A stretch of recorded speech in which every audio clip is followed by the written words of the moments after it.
జనగణ మంగళదాయకుడా ఘనమగు చరితల నాయకుడా పలుతరములు మము పరిపాలించర స్వామికుడా నవయుగ మేధో సైనికుడా సమయము తెలియని సేవకుడా యువన వ్యాంధ్రకు ప్రగతిని చూపర సాధకుడా వైతాళికుడా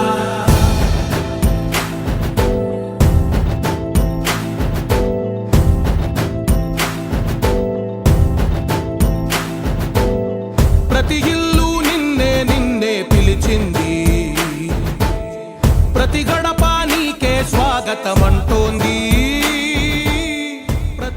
ఈ రోజు తెలుగుదేశం పార్టీ జాతీయ అధ్యక్షులు ఆంధ్రప్రదేశ్ ముఖ్యమంత్రి శ్రీ నారా చంద్రబాబు నాయుడు గారి జన్మదిన సందర్భంగా ఏలూరు నియోజకవర్గం తరఫున అందరం కూడా ఆయనకి కార్యకర్తలు నాయకులు అందరం కూడా ఆయనకు జన్మదిన శుభాకాంక్షలు తెలియపరుస్తున్నాం. ఏదైతే చంద్రబాబు నాయుడు గారు ఒక వ్యక్తి కాదు, ఒక శక్తి.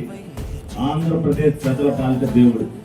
ఉమ్మడి ఆంధ్రప్రదేశ్ ఏ విధంగా అభివృద్ధి చెందిందో మనం అందరం కూడా చూసాం. మరి ఆంధ్రప్రదేశ్ విభజించబడిన తర్వాత మరి ఒక రూప శిల్పి లాగా మరి దాన్ని తయారు చేద్దాం అనుకున్నప్పుడు దాన్ని ఏ విధంగా అయితే కుట్రపూరితంగా చేశారో ఇప్పుడు మళ్ళీ కూడా అమరావతి కానీ పోలవరం కానీ మరి ఆ రెండింటిని కూడా సాధించి తీరే విధంగా ఏ విధంగా తీసుకెళ్తున్నారో ముందుకు మనం అందరం కూడా చూస్తున్నాం.